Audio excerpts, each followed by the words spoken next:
Okay, let's talk about simple electric circuits. If we just take a loop of copper wire, and that's what I'm showing you right now, then we're going to transfer some electrons from the bottom of the gap to the top of the gap, and we're going to see what happens. So if we do that, we'll notice that as soon as we do the transfer, these electrons move. And we'll do it again. Transfer another electron from the bottom to the top.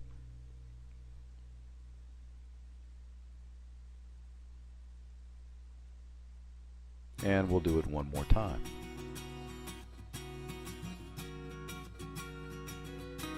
So what's going on here is when we transfer the electron from the bottom of the gap to the top of the gap, when we pull the electron out, we're creating a positive charged space in the wire.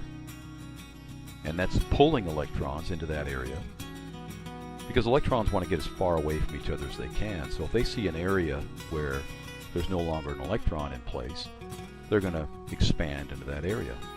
At the same time, when we move the electron to the top of the gap, we're inserting a negative charge there that's pushing against all the electrons on the top, and they're all moving around. So we sort of have this pushing and pulling action going on in the circuit that's causing electrons to go around.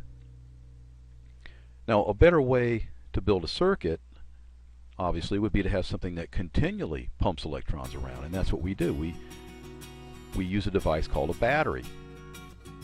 And so a battery just continually pumps electrons around in circles, and we can use these moving electrons to do work and to accomplish many different tasks. So here's our circuit, but this isn't very useful. And by the way, there's something missing from this, because if we really were to insert a battery into a circuit like this, these electrons would be flowing a lot faster than they are right now. So we're going to show that by bringing the resistance of the wire way down to what the resistance of wire normally is. And whoa, what happens? We've got a fire. Why do we get a fire? And the reason we got a fire was because what we did was we created a condition called a short circuit. We were basically taking this battery, which can provide a pretty good bit of current, and we just basically shorted one terminal of the battery to the other terminal of the battery, which caused a really high flow of electrons, which tended to burn the battery out because the conductors can handle the currents that this battery can put out. But the battery itself has problems handling currents that are that high. Now, as we said before, the reason we build circuits to begin with is to transfer energy from the battery to some device called a load. And so let's go ahead and put a load in here. Now we've inserted a light bulb here, and we notice the light bulb lights up, and there are electrons flowing through the filament of the light bulb. And the filament is just a very, very tiny wire that's coiled up. And in this particular case, this filament has a resistance of 0.75 ohms. And the battery voltage has been set to 1.5 volts because that battery looks a lot like a AA battery. And AA batteries typically have a 1.5 volt rating, or they do have a 1.5 volt rating. So here we have some light coming off, and the reason we're getting light from this light bulb is because all the energy that's being generated by the battery is being dissipated in that filament. The filament's getting very hot because it's resisting the flow of electrons, and there's a pressure to push these electrons through, and there's this resistance to flow, which is transferring the energy of the current flow into the filament and causing the filament to get so hot that it actually glows.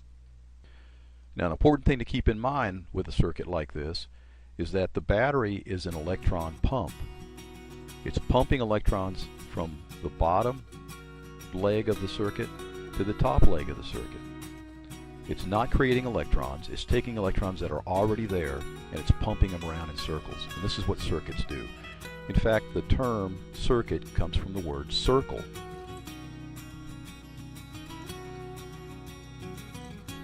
Now later on we're going to look at different types of circuits. This is an example of what we call a series circuit. The battery is in series with the load.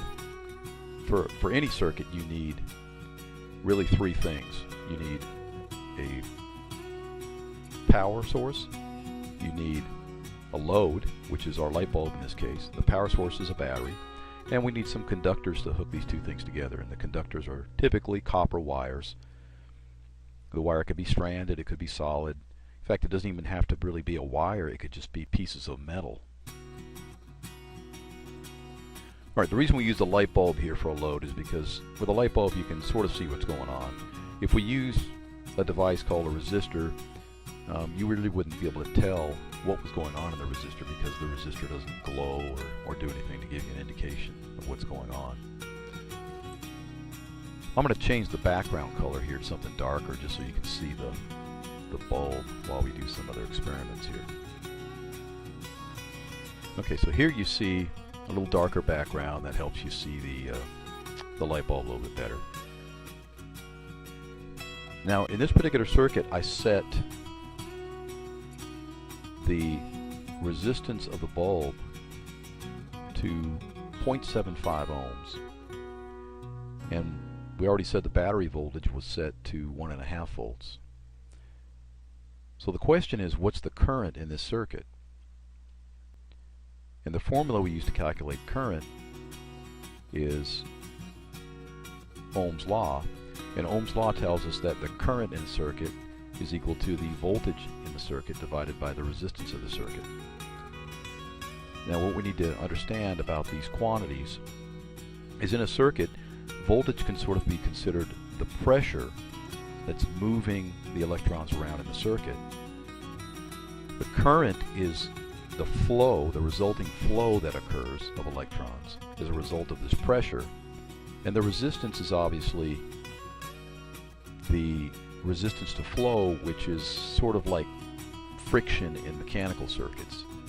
It's resisting the flow of these electrons. So if we take our battery voltage of 1.5 volts and we divide that by our resistance of 0.75 ohms, we should get 2 amps of current. And let's bring a device in that's going to tell us what our current is. We're going to bring this down and we're going to put it over the conductor, and we're going to see it's 2 amps. Now, a characteristic of a series circuit is that the current in the circuit is the same everywhere, and we can verify that with our current meter here. And the question is, or the comment is, well, why shouldn't it be the same? Because there's only one place for this to go. If you think about a highway and you have a car per second going down the highway, is that going to change anywhere along the highway? It shouldn't if everything's flowing smoothly. So the next question is, what happens if we take the resistance of the light bulb down to 0.5 ohms? Well, if we do that, and I've already done it here, if we take this down to 0.5 ohms, then we have 1.5 volts from the battery divided by 0.5 ohms, then that should give us 3 amps. So let's measure it and see what we come up with. And if we measure it, we see the simulator comes up with 2.99 amps. Close enough. I found out that the simulator is not 100% perfect. The wires in this circuit have a little bit of resistance, but we're only off by 1/100 of an amp, which isn't bad at all. Now, what would happen if we increase? We already discovered that if we increase the resistance of the circuit, we decrease the current.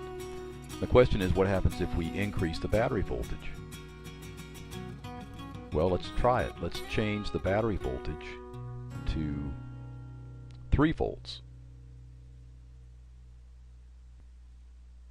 Okay, so I've changed the battery voltage to 3 volts, and we can see that the bulb is a lot brighter now. And the question is, how much current do we have now? We have 3 volts, and our bulb resistance is 0.5 ohms. So our current should be 3 volts divided by 0.5 ohms, which should be 6 amps. So let's measure it and see what we come up with. Okay, so when we actually measure the current, the simulator tells us that the current is actually 5.98 amps, or 6 amps.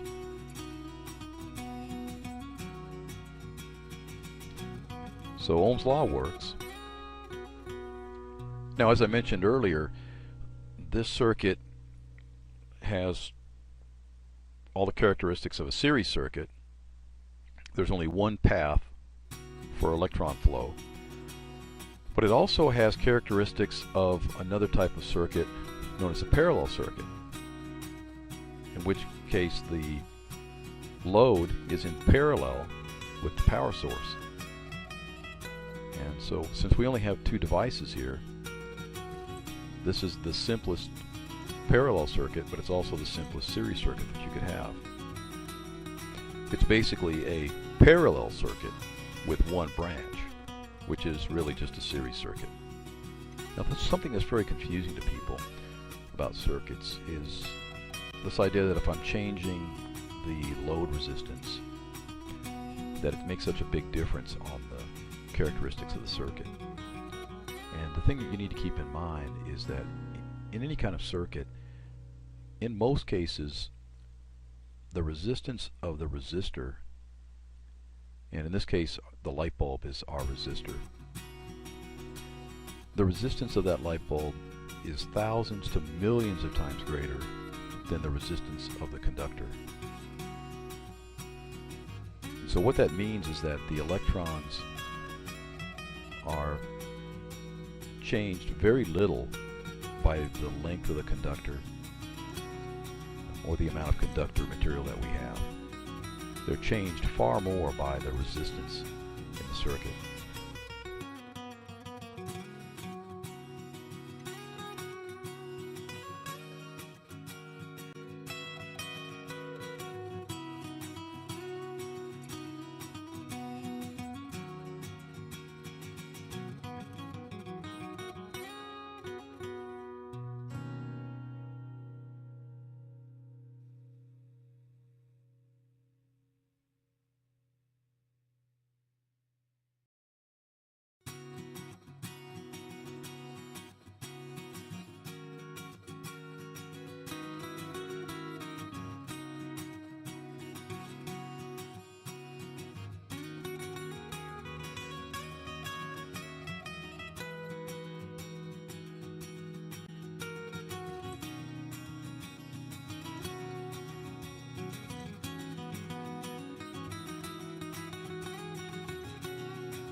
Let's experiment a little bit with circuits. As we discussed, electricity will only flow on a closed circuit such as the one shown on the screen. Notice that the electrons flow through the wire and each of the bulbs before they return to the battery. If one of the wires breaks, a gap occurs in the circuit and all the lights go out. When lights are lined up one after the other on a circuit like these lights are, it is called a series circuit. The problem with a series circuit is that when one light burns out and its filament breaks, it creates a gap in the circuit. all the lights go out because electricity won't be able to flow to the other bulbs. This problem can be solved with a parallel circuit. In a parallel circuit, the wires that are connected to light bulbs run parallel to each other rather than having all the bulbs in a row.